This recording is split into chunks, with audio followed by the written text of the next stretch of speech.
आपका अब रुख करेंगे छत्तीसगढ़ की खबरों की ओर। छत्तीसगढ़ विधानसभा चुनाव से ठीक कुछ महीने पहले कांग्रेस ने संगठन में बड़ा फेरबदल कर दिया है। प्रदेश पार्टी की कमान अब सांसद दीपक बैज को सौंप दी गई है। उन्होंने छत्तीसगढ़ कांग्रेस को नया अध्यक्ष बनाया गया है और वहीं दीपक बैज मोहन मरकाम की जगह लेंगे। पार्टी नेतृत्व में अब तक के कार्यों के लिए उनके योगदान की सराहना की गई है।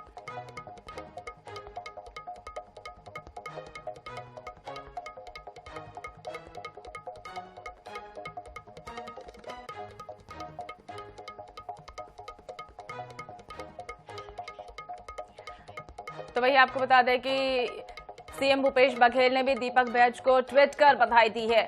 अब मोहन मरकाम की जगह दीपक बैज को उनका जो पद है जिलाधिकारी उनका बनाया गया है। वहीं आपको बता दें दीपक बैज अब राजनीतिक सफर का जो नया सदस्य उन्हें बनाया गया है। चुनावी दौर में उनको नया सदस्य बनाया गया है। भूपेश बघेल ने भी ट्वीट कर उन्हें बधाई दी है। बैज के बंगले पर बधाई देने के लिए कई अधिकारी और आलाकमान जो है वहां पर पहुंचे हैं। कांग्रेस के आलाकमान आप देख सकते हैं तस्वीरों के भी माध्यम से। मल्लिकार्जुन खड़गे ने भी उन्हें बधाई दी है और इसी बीच भूपेश बघेल ने भी ट्वीट कर उन्हें बधाई दी है। बंगले पर सभी तमाम कांग्रेस के कार्यकर्ता और अधिकारी वहां पर पहुंचे उन्हें बधाई देने के लिए और वहीं प्रदेश की कांग्रेस प्रभारी जो है शैलजा के द्वारा भी उन्हें ट्वीट कर बधाई दी गई। तो अब नई कमान जो है बैज संभालने वाले हैं और वही दीपक बैज के द्वारा नई सदस्यता ग्रहण कर ली है। मल्लिकार्जुन खड़गे ने उन्हें पुष्पगुच्छ देकर उन्हें बधाई दी और इसी बीच मुख्यमंत्री भूपेश बघेल के द्वारा भी ट्वीट कर उन्हें बधाई दी। और वही आपको बता दें कि दीपक बैज जो है अब उनके द्वारा नई कमान संभालते हुए आगामी चुनाव को देखते हुए अब नए स्तर से उनके द्वारा तैयारियां शुरू की जाएगी। कितना विश्वास है आपको दीपक जी के ऊपर?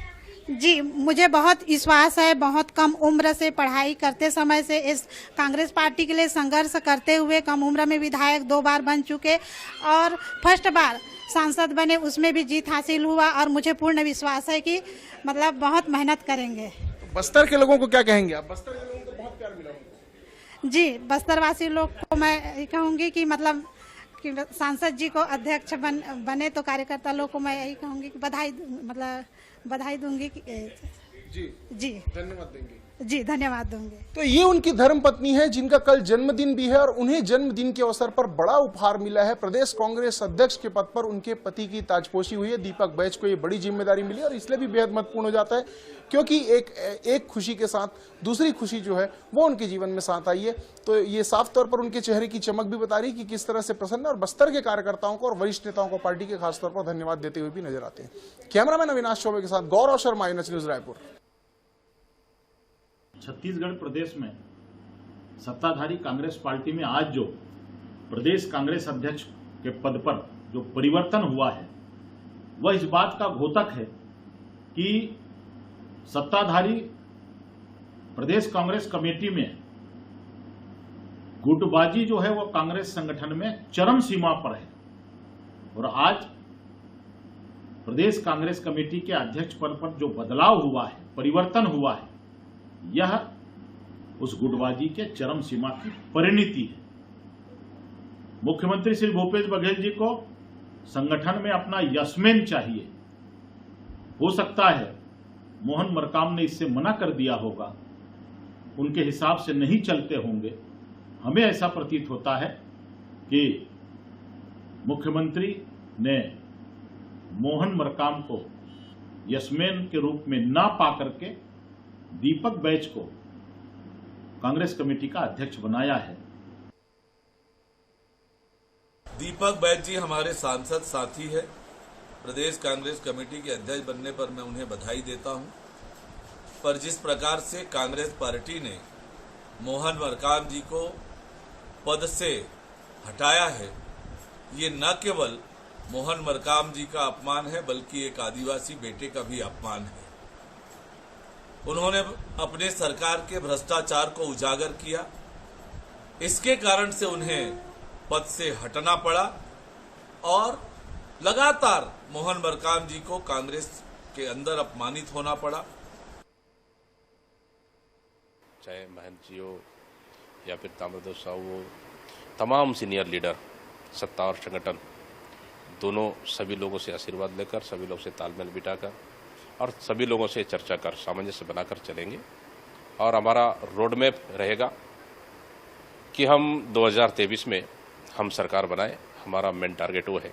और निश्चित रूप से सरकार बेहतर काम किए माननीय मुख्यमंत्री भूपेश बघेल जी के नेतृत्व में, तो हमें लगता है ज़्यादा दिक्कत नहीं जाएगी सरकार बनाने में। लेकिन फिर भी चुनाव तो चुनाव है, हम चुनाव को गंभीरता से लेते हुए हम चुनाव लड़ेंगे और आने वाला समय में हम बल्कि पिछले 2018 से हम ज़्यादा सीट जीत कर आए और छत्तीसगढ़ में फिर से दोबारा सरकार बनाए, ताकि छत्तीसगढ़ के लिए कम से कम एक बार और काम करने का अवसर मिले हमारी सरकार को, छत्तीसगढ़ की जनता के लिए बेहतर काम कर सके हमारी सरकार। ये हमारा मेन मकसद रहेगा। बस्तर क्षेत्र से सर आप आते हैं, 2019 लोकसभा चुनाव की बात करें, मोदी लहर में भी आप जीत कर जो है आते हुए नजर आए थे। रणनीतिक रूप से इस फैसले को अगर देखा जाए तो कांग्रेस की रणनीति किस तरीके से जो है इस फैसले के पीछे जो समझ आ रही है? देखिए, कांग्रेस पार्टी लगातार रणनीति बनाती आ रही है। हमारी प्रभारी कुमारी शैलजा जी लगातार छत्तीसगढ़ आ रहे हैं, उनके साथ पूरी उनकी टीम है। हमारे तीनों प्रभारी सचिव वो भी लगातार मॉनिटरिंग कर रहे हैं, साथ में आ रहे हैं, लगातार बैठकें चल रही है, सत्ता और संगठन की बैठकें चल रही है। तो इस तरह से हम लोग का तो पहला टारगेट रहेगा कि हम छत्तीसगढ़ में 2023 का सरकार बना लें। फिर हम उसके बाद जस्ट 6 महीने के अंदर फिर दोबारा हमारी बड़ी चुनाव फिर होने वाली देश की चुनाव, उसको भी हमको जीत के आना है, उसको भी जीतना है। पिछले समय हम लोग 11 में से 2 सीट आए थे, इस समय हम प्रयास करेंगे कम से कम 10 सीट से ऊपर जाए। तो ये भी हमारा दोनों टारगेट 23 और 24 दोनों को टारगेट लेके हम काम करेंगे और छत्तीसगढ़ में फिर से कांग्रेस का सरकार बनेगी। बहुत बहुत शुक्रिया सर। दीपक बैज जी थे, INH न्यूज से एक्सक्लूसिव बातचीत कर रहे हैं और 75 पार जो है सीट विधानसभा में जो है जीत कर आएंगे, ये भी सीधे तौर पर जो है दावा करते हुए नजर आ रहे हैं। कैमरामैन ललित के साथ स्पर्श शर्मा, INH न्यूज दिल्ली। दीपक बैज को आपको बता दें, पीसीसी चीफ बनाने के ऐलान के बाद ही पूर्व पीसीसी अध्यक्ष मोहन मरकाम ने ट्वीट कर बैज को बधाई दी और पार्टी कार्यकर्ताओं का आभार जताया। उधर मरकाम के घर समर्थकों का जुटना शुरू हो गया है और वहीं अमरजीत चावला और अरुण सिसोदिया को समर्थक के साथ मरकाम के बंगले पहुंचे और इस दौरान मरकाम बंगले पर ही मौजूद रहे।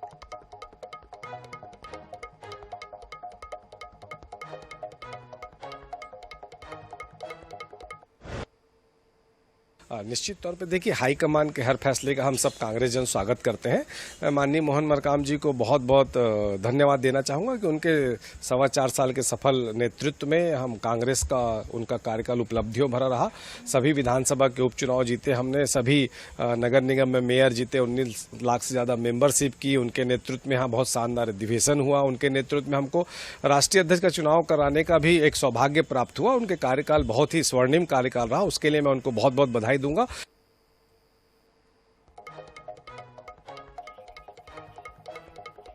रायपुर में मुख्यमंत्री निवास में कैबिनेट की अहम बैठक हुई। बैठक में कई प्रस्तावों पर मुहर लगी है, वहीं अनुपूरक बजट के प्रारूप पर भी मुहर लग गई है और इसके अलावा उद्योग शुरू करने के लिए भी उनके द्वारा छूट अब भी दी जाएगी।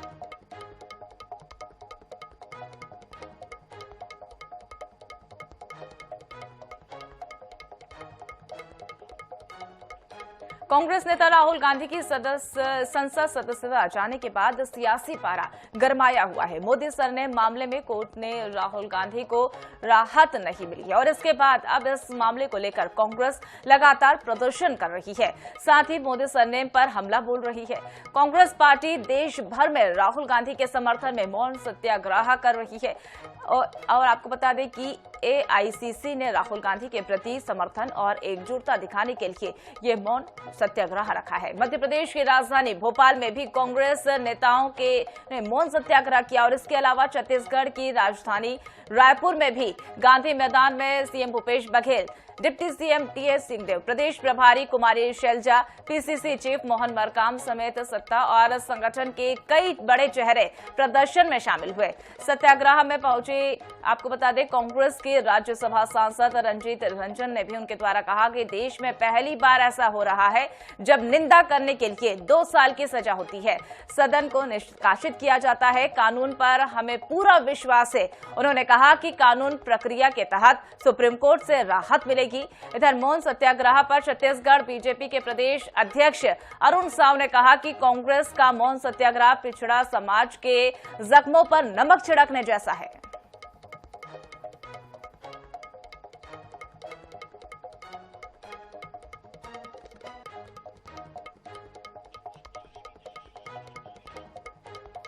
तो आपको बता दें कि पूरे देश भर में सत्याग्रह किया गया, तो यही हम ये तस्वीरों के माध्यम से देख सकते हो। आपकी ये पहली तस्वीर जो है पटना से हम आपको दिखा रहे हैं, जहां पर काली पट्टी जो है बांधकर वहां पर मौन सत्याग्रह किया गया। तो दूसरी तस्वीर में आप देख सकते हैं बेंगलुरु में ये किया गया, जहां मुंह पर पट्टी बांधी, साथ ही बैनर और पैम्पलेट्स भी उनके द्वारा हाथों में लिए गए, हाथों में तख्ती लेकर प्रदर्शन उनके द्वारा किया गया।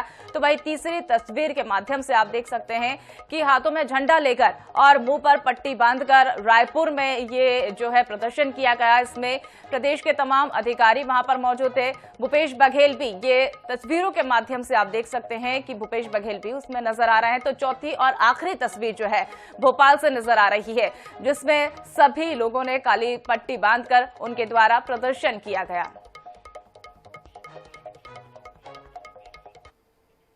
प्रश्न ये है कि कांग्रेस पार्टी चाहती क्या है?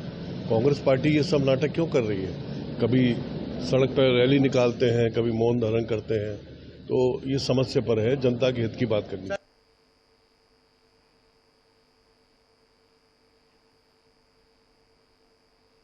राहुल गांधी के समर्थन में आज भूपेश बघेल और कांग्रेस पार्टी मौन सत्याग्रह कर रही है। कांग्रेस पार्टी का यह कृत्य पिछड़ा समाज के जख्मों पर नमक छिड़कने का काम है।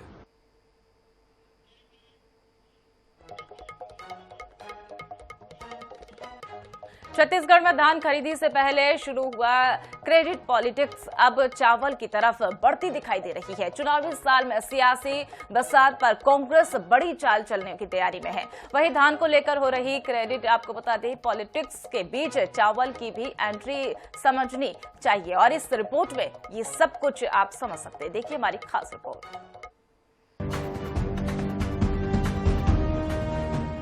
कांग्रेस और भाजपा दोनों में धान खरीदी का श्रेय लेने की होड़ मची है। इधर कांग्रेस ने धान खरीदी का दावा कर रही भाजपा से एक मांग करते हुए कहा है कि अगर खरीदी केंद्र सरकार करती है तो इस बार 125 लाख मीट्रिक टन धान से बनने वाले 90 लाख मीट्रिक टन चावल केंद्र सरकार ले। जल्द ही कांग्रेस के नेता इसके लिए केंद्र सरकार को चिट्ठी लिखने की भी तैयारी में है। छत्तीसगढ़ कृषक कल्याण परिषद के अध्यक्ष सुरेंद्र शर्मा कहते हैं, भाजपा धान के मामले में ऑर्गेनाइज झूठ बोल रही है। भारतीय जनता पार्टी धान खरीदी के मामले में पूरी तरह से ऑर्गेनाइज झूठ बोल रही है। छत्तीसगढ़ सरकार अपने दम पर धान खरीदी करती है। आने वाले समय के लिए 35,000 करोड़ रुपया कर्ज लेने का प्रावधान छत्तीसगढ़ की सरकार ने किया है और 135 लाख मीट्रिक टन धान खरीदी करने का लक्ष्य रखा है। अगर भारतीय जनता पार्टी का ये दावा है कि वो धान खरीदी स्वयं करते हैं, तो यही कीमत पूरे देश में क्यों नहीं मिलता? वास्तविकता ये है कि धान खरीदी छत्तीसगढ़ की सरकार अपने दम से कर रही है। राजीव गांधी योजना को मिलाकर के पूरे हिंदुस्तान में अगर सबसे ज्यादा धान की कीमत किसी किसान को मिल रहा है तो छत्तीसगढ़ के किसानों को मिल रहा है। प्रधानमंत्री के दौरे के बाद से भाजपा कह रही है कि धान खरीदी केंद्र के पैसों से की जाती है, लेकिन राज्य सरकार का दावा है कि केंद्र से धान खरीदी के लिए 1 रुपया नहीं मिलता। इस मामले में बीते कई दिनों से भाजपा और कांग्रेस के बीच जुबानी जंग जारी है। इस बीच कांग्रेस के 90 लाख मीट्रिक टन चावल खरीदने के सवाल पर भाजपा ने पलटवार किया है। किसान मोर्चा के प्रभारी संदीप शर्मा कहते हैं, कांग्रेस की मांग से एक बार फिर साफ है कि धान केंद्र सरकार खरीदती है। देखिए, एक बार जानकारी ऐसी आ रही है कि राज्य सरकार एक बार फिर से केंद्र की मोदी सरकार को धान खरीदी के मामले में चिट्ठी लिखने जा रही है और ये फिर से लिखना चाह रहे हैं कि हमारा कितना टन धान आप ले लीजिए या चावल ले लीजिए, ऐसी जानकारी आ रही है। और इधर भूपेश बघेल जी बार बार कहते हैं कि केंद्र हमारा कोई धान नहीं खरीदती। अब जब कोई धान नहीं खरीदती तो फिर आपको चिट्ठी लिखने की क्यों जरूरत आन पड़ी है? अब धान के बदले में चावल लेती है या धान लेती है, तो एक ही बात हो गया। केंद्र सरकार ने हमेशा कहा है कि राज्य सरकार जो है एजेंसी के रूप में काम करती है और केंद्र सरकार पूरे पैसा देती है धान खरीदी का और उसका चावल बना करके वो पूरा चावल केंद्र की सरकार लेती है। ऐसी स्थिति हमेशा है और ये बार बार चिट्ठी लिखती हैं, लेकिन दूसरी जगह झूठ बोलने का काम करते हैं। धान खरीदी को लेकर भाजपा और कांग्रेस के बीच छिड़ी जुबानी जंग हर दिन तेज हो रही है। शेर की राजनीति को लेकर कौन सा दावा सच है और कौन सा झूठ, ये तो स्पष्ट नहीं है, लेकिन इतना तो तय है कि प्रदेश के किसान निर्णायक भूमिका में हैं। गौरव शर्मा, INS 24/7, रायपुर। छत्तीसगढ़ में संविदा स्वास्थ्य कर्मचारी अपनी मांगों को लेकर सरकार के खिलाफ लामबंद है और वही नियमितीकरण समेत कई मांगों को लेकर हड़ताल कर रहे हैं। संविदा स्वास्थ्य कर्मचारी पर सरकार सख्ती के मूड में नजर आ रही है। प्रदेश सरकार ने स्वास्थ्य कर्मचारियों पर एस्मा लगा दिया है, यानी हड़ताल पर गए कर्मचारियों पर अब नौकरी से निकाले जाने तक की कार्रवाई हो सकती है। मंगलवार की रात में एस्मा के आदेश जारी कर दिया गया था और इसका नया रायपुर में आंदोलन पर बैठे संविदा कर्मचारी की नाराजगी और बढ़ गई है और एस्मा के आदेश के खिलाफ उनके द्वारा संविदा कर्मी जल सत्याग्रह कर रहे हैं। प्रदेश के संविदा स्वास्थ्य कर्मचारी पर एस्मा लगाए जाने के बाद डिप्टी CM TS सिंहदेव ने कहा कि कई बार जनहित में ऐसे फैसले लेने पड़ते हैं।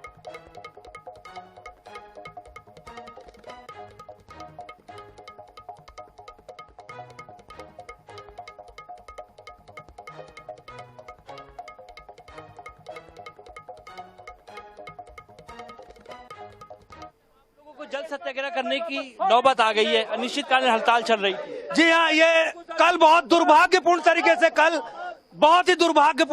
कल संविदा कर्मचारी जो शांतिपूर्ण आंदोलन कर रहे हैं उनको उनके आंदोलन को दबाने के लिए एस्मा जैसे काला कानून लागू किया है। हम इस जल सत्याग्रह के माध्यम से सरकार को वो चेतावनी देते हैं कि आपने जो वादा किया उसको पूरा करें। लगभग कितने कर्मचारी है आप लोग और अब आने वाले समय में क्या रणनीति रहेगी? देखिए, पूरे प्रदेश में 45,000 कर्मचारी हैं। वो उधर देखिए, हमारे बहुत सारे साथी वहां पर मौजूद हैं।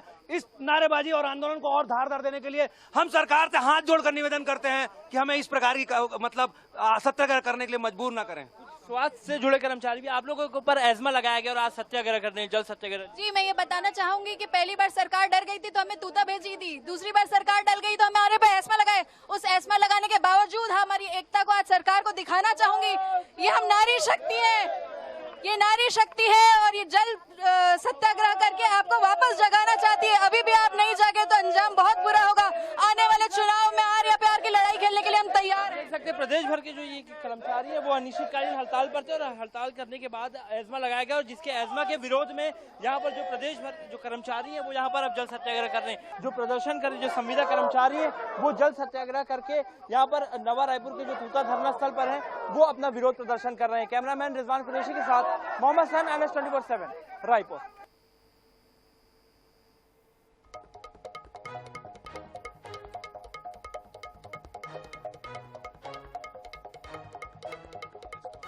होगा तो उसके अंतर्गत कार्रवाई करनी पड़ेगी। जनहित में ऐसा भी कदम अगर लेना आवश्यक सरकार ने समझा, ये अच्छी स्थिति नहीं है लेकिन लेना पड़ा तो कार्रवाई होगी।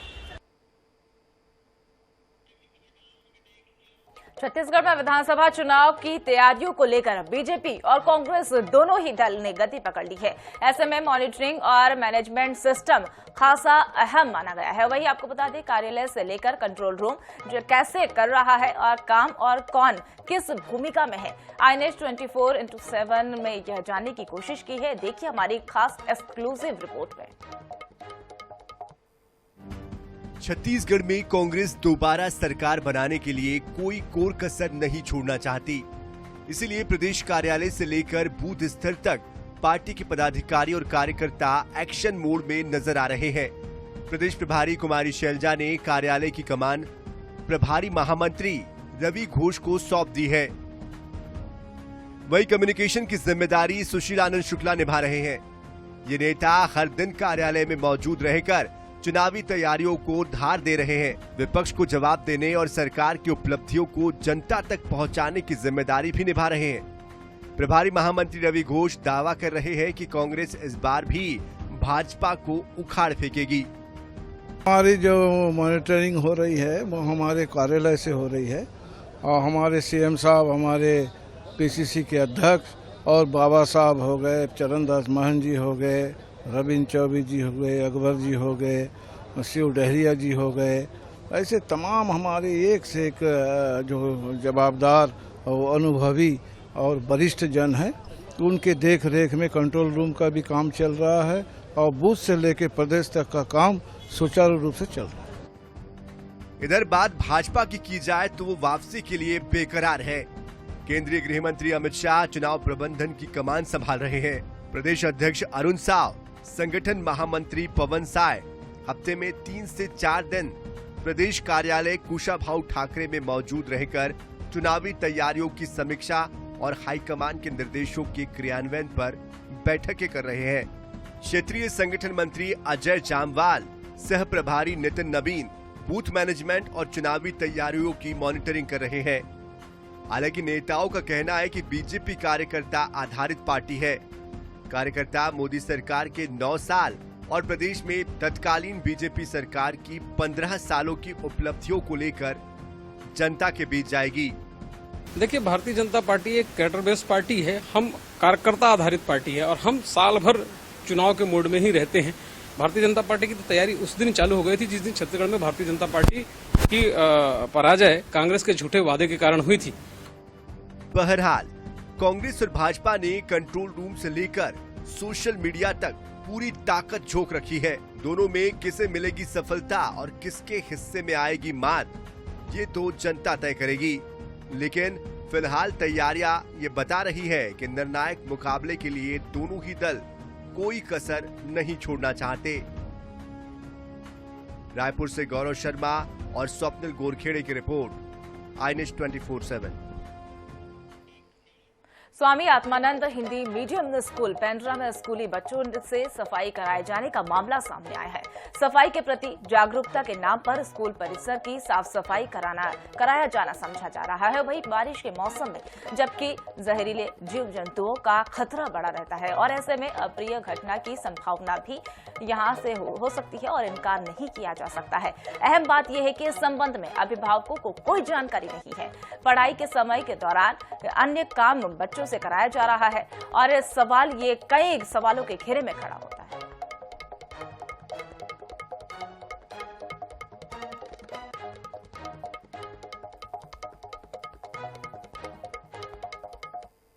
साफ करना, गार्डन अच्छा दिखना, गार्डन अच्छा दिखना चाहिए।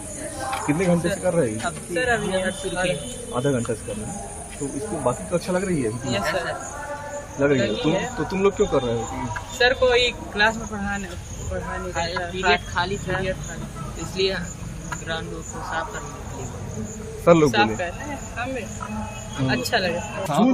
झूठ झपाट न हो करके साफ रहता तो इसकी जगह बच्चों को ना ही रिस्क की जगह पे नहीं, अभी देख करके सब सुपरविजन में है। ऐसा नहीं है कि अब उनको सांप को पकड़वाएं, ऐसा नहीं करवा रहे हैं। माने ऐसा नहीं होना चाहिए, झूठ झपाट नहीं करना चाहिए। दुर्ग रजिस्ट्री ऑफिस में बुधवार की सुबह का नजारा कुछ अलग रहा। दरअसल लीज पंजीयन के लिए प्रशासन की सहमति मिलने पर बीएसपी प्रबंधन ने लीज पंजीयन के संबंध में सभी 4500 आवास धारकों को प्रपत्र जारी कर दिया और इस तरह से 22 साल के बाद लीज धारकों के लिए मकानों का रजिस्ट्री कराने के लिए उनके द्वारा रास्ता साफ कर दिया गया और कई लीज धारकों ने बुधवार को दुर्ग रजिस्ट्री कार्यालय पहुंचकर रजिस्ट्री करवाई। आपको बता दें कि इस संबंध में मुख्यमंत्री भूपेश बघेल के अप्रैल माह में भिलाई आगमन पर भेंट मुलाकात कार्यक्रम के दौरान इस समस्या से उन्हें अवगत कराया गया और वही सीएम ने उस वक्त समय की आपको बता दें कि उनके द्वारा कहा गया कि समस्या के समाधान के लिए पहल की गई।